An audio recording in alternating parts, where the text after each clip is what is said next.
ఉండేటటువంటి ఈ రాజ సంబంధమైనటువంటి విషయంలో రాజు ఈ సంవత్సరం ఇవాళ శనివారం కావడం వల్ల శని రాజు శనే కాదు ఈ సంవత్సరం 4 ఆధిపత్యాలు శనికే ఉన్నాయి.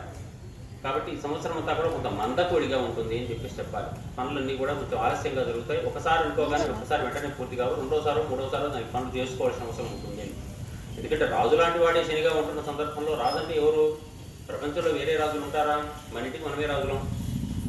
దేశానికి ఒక రాజు ఉంటుండొచ్చు, మన ఇంటికి మనమే కదా రాజులం. కాబట్టి మన పనులే మనకు స్లోగా ఉండేటట్టయితే మనం చేసే పనుల్లో మన ఆలోచనలోనే కొంచెం లేట్ అనేటటువంటి కనపడుతుంటుంది. కాబట్టి కొంచెం జాగ్రత్తగా వేగంగా పనులు పూర్తి చేసుకునే విధానంగా దృష్టి కేంద్రీకరించాల్సిన అవసరం ఉంటుంది.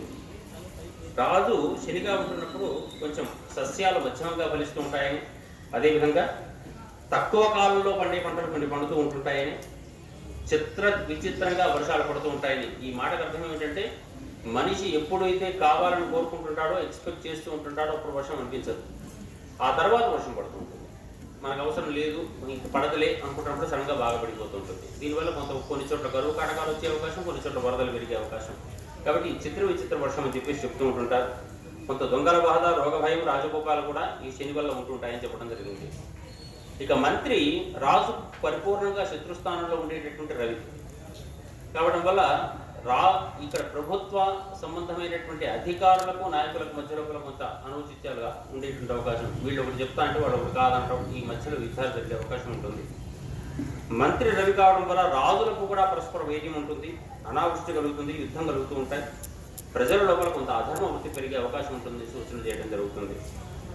సేనాధిపతి అయినటువంటి వాడు శని కావడం వల్ల ప్రభువులకు సైన్య సహకారం కొంచెం తక్కువగా ఉంటుంది. ప్రజలు అధర్మ క్రియలో, పాపకర్మలో ఎప్పటికీ ఆసక్తి కలిగిన వాళ్ళు అవుతూ ఉంటారు. నవధాన్యాలు బాగా ఫలిస్తూ ఉంటాయి అని చెప్పేసి చెప్పడం జరిగింది. అయితే ఇక్కడ ఉన్న విశేషం ఏమిటంటే అటు రాజు ఇటు సేనాధిపతి ఇద్దరు ఒకటే కావడం వల్ల ఈ లా అండ్ ఆర్డర్ పార్ట్ను గట్టిగా మెయింటైన్ చేసే అవకాశం ఉంటుంది. ఎందుకంటే వాళ్ళిద్దరూ ఒకటే, వాళ్ళ విశేషాల లోపల వాళ్ళు తీసుకున్న నిర్ణయం ఆయనే పరిపాలించాలి. కాబట్టి ఖచ్చితంగా నిర్ణయాలు తీసుకోవడం, లా అండ్ ఆర్డర్ మెయింటెనెన్స్ మాత్రం ఖచ్చితంగా ఉంటుంది.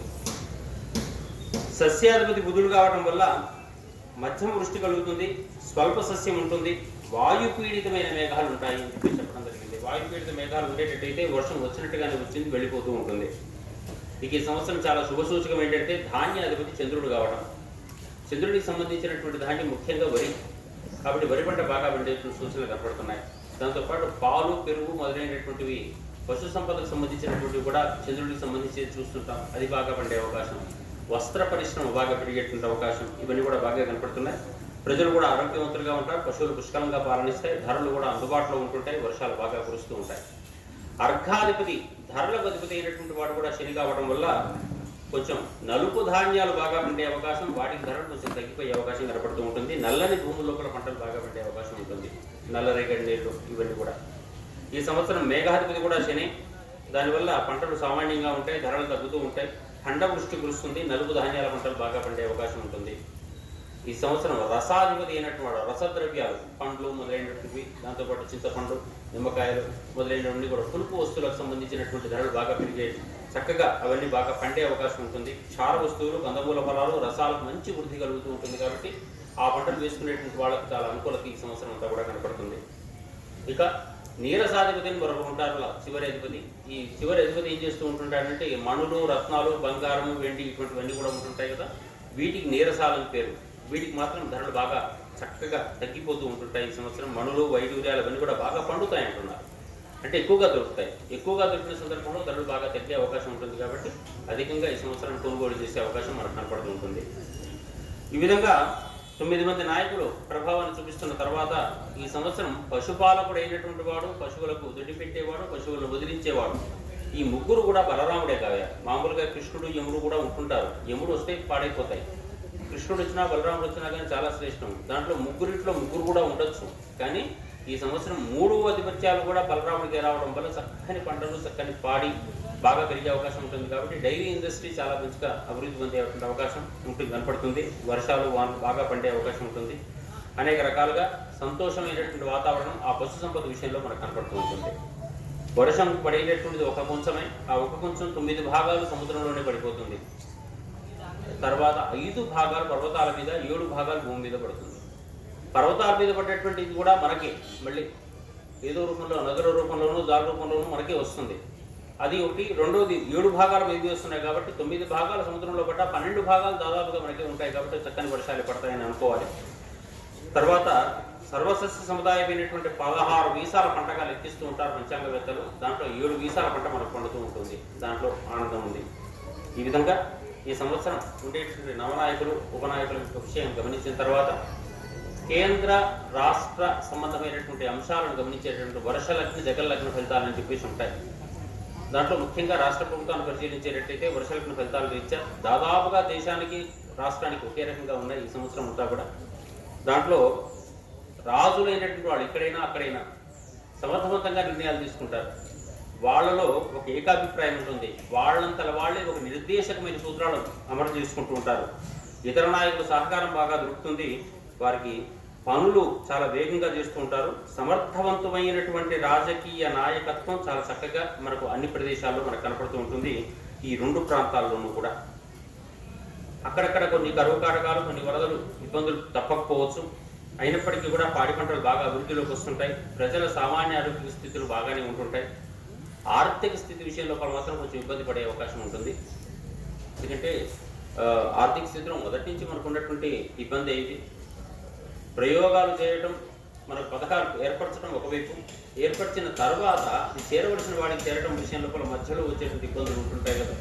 ఆ ఇబ్బందులన్నీ కూడా కనపడుతూ ఉంటుంటాయి. కాబట్టి ఆ ఇబ్బందులను కొంత వృధా వ్యయం కావడం అనేది కనపడుతూ ఉంటుంది. ఆ విషయంలో జాగ్రత్త పడాలి.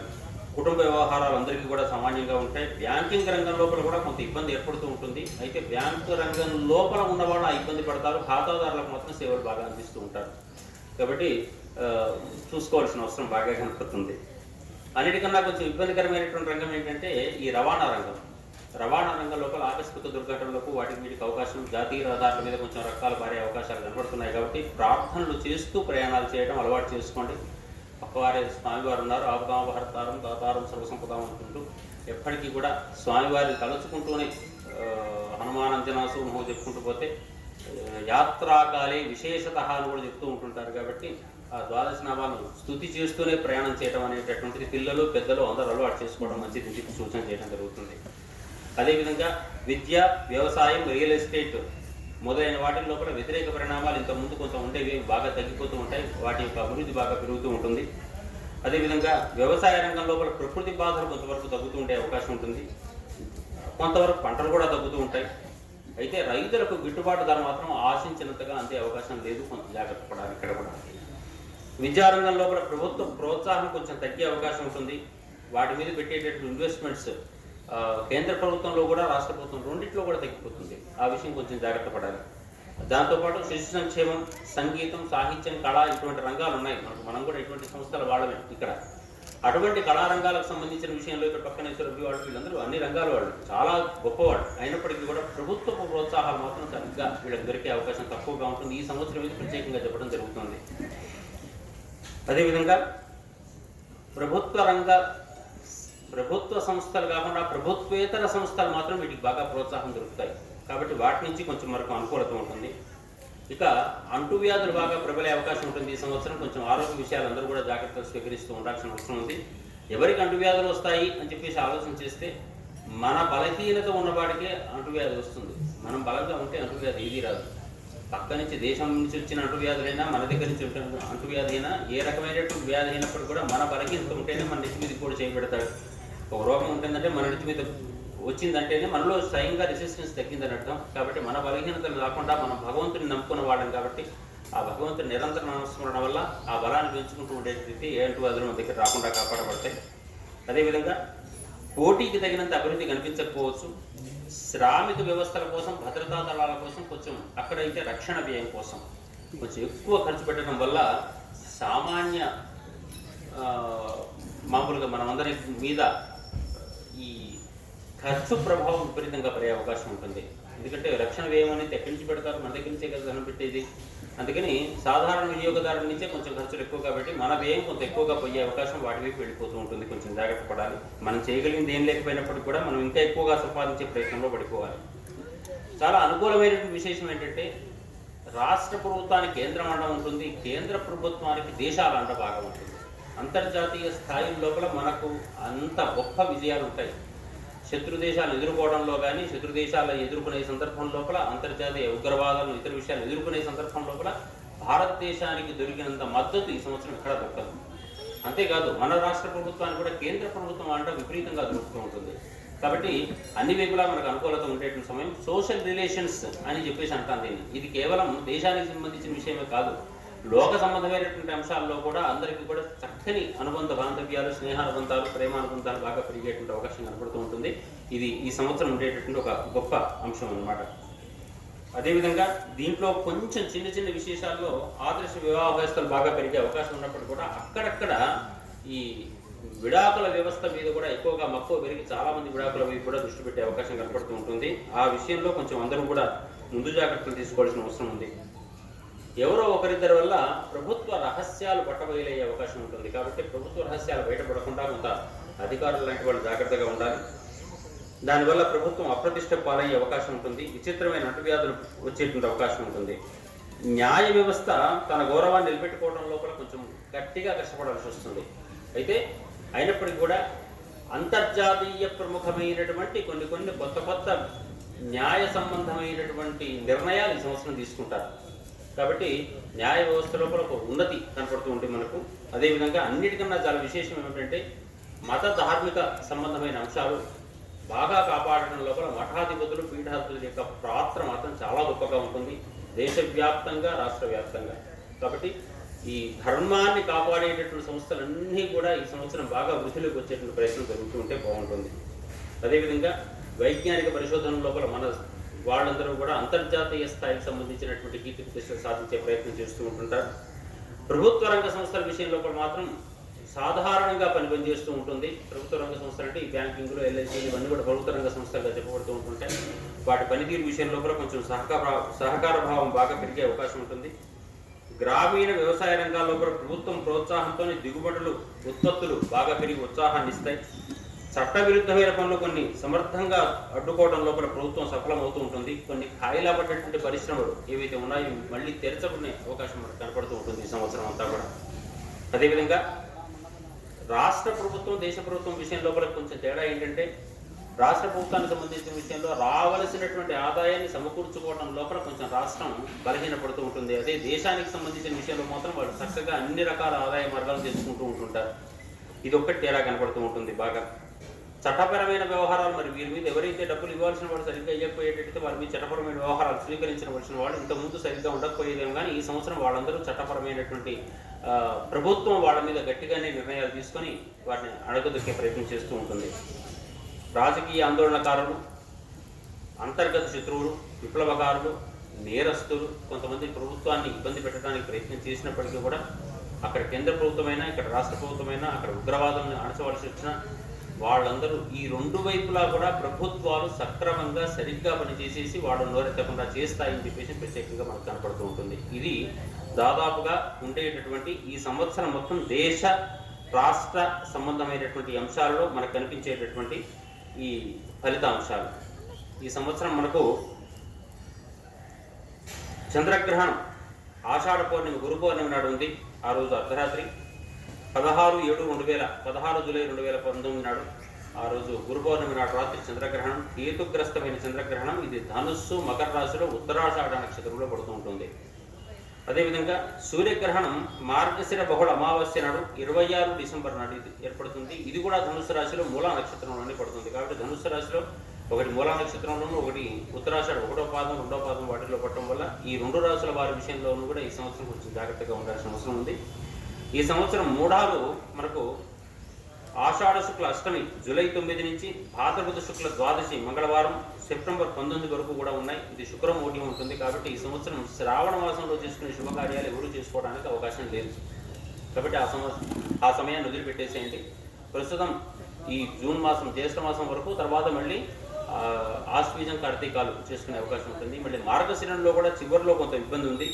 మార్గశిర బహుళ విధియ పౌర్ణమి వరకు పనిచేస్తుంది. బహుళ విధియ నుంచి 14 డిసెంబర్ నుంచి 2020 జనవరి 10 వరకు మార్గశిర పుష్య శుక్ల ద్వితీయ వరకు కూడా మనకు ఉండేటటువంటిదంతా కూడా మనకు గురుమౌఢ్యంగా చెప్పడం జరిగింది. ఆ సమయంలో కూడా శుభకార్యాలు సిద్ధంగా కనపడుతూ ఉంటాయి.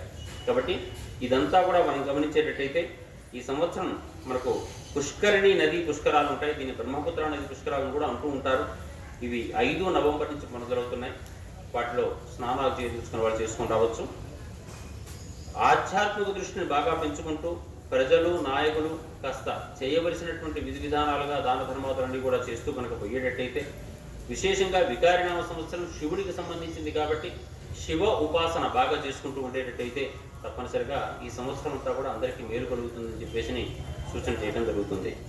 ఇక ఈ సంవత్సరం ద్వాదశ రాశుల వారికి ఉండేటటువంటి ఫలితాంశాలు గమనించే ప్రయత్నం చేసేటట్టయితే, అశ్విని భరణి కృత్తిక పాదాలతో కూడుకున్నటువంటి మేషరాశి వారికి ఆదాయం 14, వ్యయం 14, రాజపూజ్యం 3, అవమానం 6.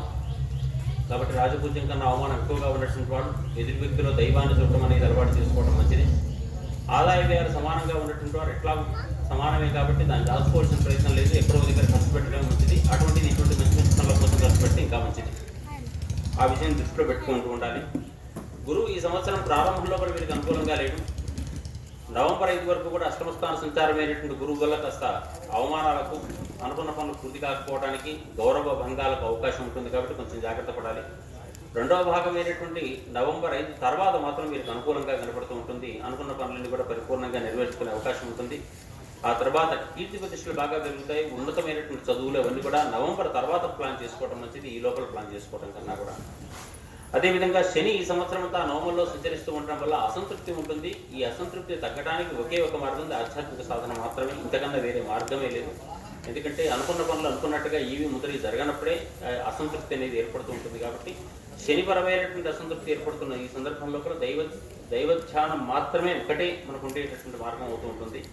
ఆ తర్వాత శని ప్రస్తుతం దశమ స్థానంలో కూడా జనవరి తర్వాత ఏర్పడుతున్నాడు. అంటే జనవరి 24 నుంచి ఆయన ధనుసు రాశి నుంచి మకర రాశి వెళ్తాడు. అక్కడ 2.5 సంవత్సరాలు ఉంటుంటాయి. అందుకని అప్పటి వరకు కూడా మనకు ధనుసు రాశిలో ఉన్న సంచారం ఏమో అసంతృప్తి ఇది. ఆ తర్వాత పనుల ఒత్తిడి విపరీతంగా ఉంటుంది. అనేక రకాల కార్యాలు వద్దన్నాగా చేయవలసిన అవసరం ఏర్పడుతూ ఉంటుంది. ఆ పనుల ఒత్తిడి వల్ల శరీరం అలసిపోయే అవకాశం ఉంటుంది. కాబట్టి జాగ్రత్తగా పనులు చేసుకుంటూ ఉండాలి. రాహు తృతీయంలో, కేతువు నవమంలో సంచారం వల్ల ప్రయాణాలకు బాగా అవకాశం ఉంటుంది. కొన్నిసార్లు పనిలేని ప్రయాణాలు అవుతాయి రాహు తృతీయంలో ఉండటం వల్ల. కాబట్టి వెళ్ళేటప్పుడు ముందు జాగ్రత్తగా వెళ్లాల్సిన అవసరం ఉంటుంది. నవమ కేతు వల్ల మాత్రం ఆధ్యాత్మిక యాత్రలకు అవకాశం ఉంటుంది. ఆధ్యాత్మిక యాత్ర అంటే కూడా దయచేసి ఏదో వెళ్ళాం వచ్చామని చెప్పేసి కాకుండా, ఎక్కడికైనా వెళ్ళదలుచుకున్నప్పుడు వెళ్ళాలి. 3 రోజులు 4 రోజులు అక్కడ గడపాలి. కాస్త ధ్యానం దానం అవన్నీ చేసుకుంటూ గడపాలి. ఆ చేసుకొని ఆ ఎనర్జీని తీసుకొని రావడం అనేటటువంటి ప్రయత్నం. పూర్వకాలం యాత్రలన్నీ అట్లా ఉండేవి. నడుచుకుంటూ వెళ్ళడం, నడుచుకుంటూ రావడం, అక్కడ ఉండటం, 10 రోజులు గడపడం, ఆ విధంగా ఉండేది. వాడు పొద్దున్నే ఫ్లైట్